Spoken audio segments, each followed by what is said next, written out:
பணப்பெட்டிய rayon அவர்கள் தான் எடுத்திருக்காரு அப்படிங்கிற தகவல் தான் சமீபத்தில சோசியல் மீடியால ரொம்பவே ட்ரெண்டிங்கா போய்க்கிட்டு இருக்கு. என்ன நடந்திருக்கு அப்படிங்கிறது தான் இந்த ஒரு வீடியோல நம்ம பார்க்க போறோம். பிக் பாஸ்ல இந்த வாரம் மணி டாஸ்க் போய்க்கிட்டு இருக்கு. வெளியிலேருந்து உள்ள இருக்கக்கூடிய கண்டஸ்டன்ட்ஸ் எல்லாருமே எப்படியாவது இந்த பணப்பெட்டிய நம்ம சொல்ற நபர் தான் எடுக்க வைக்கணும் அப்படின்னு முயற்சி பண்ணிட்டு இருந்தாங்க. அண்ட் வீட்டுக்குள்ளேயுமே வந்திருக்கக்கூடிய நபர்கள் பண்ணத பார்த்து நம்ம எடுக்கலாமா அப்படிங்கிற ஒரு குழப்பத்தில உள்ளார இருந்த கண்டஸ்டன்ட்ஸுமே குழம்பி போயிருந்தாங்க. அண்ட் இந்த ஒரு நிலையில அந்த பணப்பெட்டிய ரயான் அவர்கள் தான் எடுத்திருக்காரு. ரயான் அவர்கள் இந்த ஒரு சீசன்ல ரொம்பவே சூப்பரா விளையாண்டு கிட்டத்தட்ட டிக்கெட் டு ஃபினாலேவே வின் பண்ணிட்டாரு. அவரு ஃபைனல்ல ஒன் ஆஃப் த மெம்பரா இருக்கிறாரு. இருந்தாலுமே உள்ள வந்திருக்கக்கூடிய கண்டஸ்டன்ட்ஸ் எல்லாருமே அவர தான் பயங்கரமா போட்டு அடிச்சாங்க. என்ன அப்படின்னா, "நீ வந்து முத்து கூட ஃபைட் பண்ணணும்னு நினைக்கிற. டாஸ்க் அப்படிங்கிறப்ப நீ வின் பண்ணிருவ. அதுல எந்த சந்தேகமும் கிடையாது. ஆனா யோசிச்சு பாரு, ஓட்டுக்கள் அப்படிங்கிறது வந்து ஃபைனலுக்கு தேவ. ஆனா முத்துக்கிட்டயும் சௌந்தர்யா கிட்டயும் போட் பேங்க் அப்படிங்கிறது பயங்கரமா இருக்கு" அப்படின்னு ரவீந்தர் ஒரு மண்டையா பயங்கரமா அலசியிருந்தாரு. ஸோ இதுல நல்லா தெளிவாகி இருந்த ரயான் அவர்கள் என்ன பண்ணியிருக்காரு அப்படின்னா, ரொம்பவே நல்லபடியா யோசிச்சிருக்காரு. நாம ஃபைனல்ஸ் போகணும்னு ஆசைப்பட்டோம். அதற்கான எஃபோர்ட்ட போட்டிருந்தோம். டிக்கெட் வாங்கிட்டோம். அதே நேரம் ஃபைனல்ஸ் போய் ஸ்டேஜ்ல சும்மா நிக்கிறதுக்கு பதிலா, நம்ம இந்த பணப்பெட்டிய எடுத்துட்டு போனா, அது நம்மளா இந்த கேம்ம விட்டு வெளிய போற மாரி தான் இருக்குமே தவிர, எந்த ஒரு இடத்துலயும் நம்ம இந்த இதுல யார்கிட்டயும் தோத்து போன மாரி மாறாது அப்படின்னு அவர் நல்லபடியாவே முடிவு பண்ணியிருக்காரு. அண்ட் உடனடியா அவர் நெனச்ச அமௌண்ட் வர வரைக்கும் வெயிட் பண்ணி, அங்க இருக்கக்கூடிய பணப்பெட்டிய அவரு எடுத்திருக்காராமா.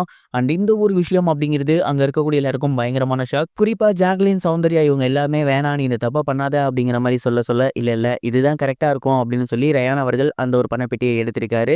அண்ட் அவரு பணப்பெட்டிய எடுத்துட்டு வீட்ட விட்டு கிளம்பியிருக்காரு அப்படிங்கிற தகவல் தான் இப்போ சோசியல் மீடியால ரொம்பவே ட்ரெண்டிங்கா போய்க்கிட்டு இருக்கு. அண்ட் ரவீந்தர் அவர்கள் சொல்லிக்கிட்டே இருந்தாரு, "நம்ம நினைக்கிறது தான் அங்க நடக்கணும். ரயான் தான் பணப்பெட்டிய எடுக்கணும்" அப்படின்னு.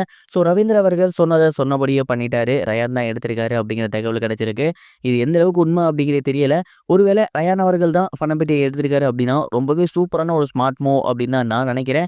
நீங்க என்ன நினைக்கிறீங்க? உங்களோட தாட் என்ன அப்படிங்கிறத மறக்காம கமெண்ட் பாக்ஸ்ல ஷேர் பண்ணுங்க.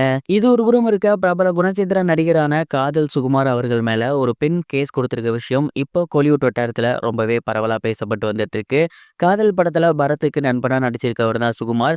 இவர் ஏகப்பட்ட படங்கள்ல சைடு ஆக்டர் நடிச்சிருக்காரு, காமெடியனா நடிச்சிருக்காரு. ஆனா இவர் 50க்கும் மேற்பட்ட படங்கள் பண்ணியிருந்தாலுமே காதல் படம் தான் இப்போ வரைக்கும் இவரை நினைவு வச்சிருக்க அளவுக்கு மிகப்பெரிய பேர் வாங்கி கொடுத்துருக்கு. தொடர்ந்து இவரு 2 படங்களையுமே இயக்கியிருக்காரு. இந்த ஒரு நிலையில கடந்த 3 வருஷமா ஒரு பெண்ணுகிட்ட பழகி வந்திருக்காரு, லவ் பண்ணியிருக்காரு. அவங்க கிட்ட காசும் வாங்கியிருக்காரு. ஆனா சமீப காலமா அவங்கள அவாய்ட் பண்ணவே அவங்க போலீஸ்ல கம்ப்ளைண்ட் கொடுத்திருக்காங்க. பலமுறை அந்த பெண்ணை இவரை தொடர்பு கொள்ள முயற்சி பண்ணியுமே அவங்க நம்பரை பிளாக் பண்ணியிருக்காரு, பேசாம அவாய்ட் பண்ணியிருக்காரு. அண்ட் இதனால தான் அவங்க நேரடியா போய் போலீஸ் ஸ்டேஷன்ல கம்ப்ளைண்ட் கொடுத்திருக்காங்க. அதற்கு "நான் ஏற்கனவே கல்யாணம் ஆனவன்" அப்படிங்கிற மாதிரியான ஒரு பதில தான் கொடுத்திருக்காராமா. அண்ட் இந்த ஒரு நியூஸ் இப்போ சோசியல் மீடியால ட்ரெண்டிங்கா போய்கிட்டு இருக்கு. இத பத்தி நீங்க என்ன நினைக்கிறீங்க? உங்களோட தாட் என்ன அப்படிங்கிறத கமெண்ட் பாக்ஸ்ல மறக்காம இதையும் சேர்த்து ஷேர் பண்ணுங்க. இதுவரைக்கும் கனெக்டிங் டிவிக்கு சப்ஸ்கிரைப் பண்ணனா மறக்காம சப்ஸ்கிரைப் பண்ணிக்கங்க. உடனடி அப்டேட்ஸ் பெறுவதற்கு நோட்டிஃபிகேஷன் பெல்லையும் கிளிக் பண்ணிக்கங்க.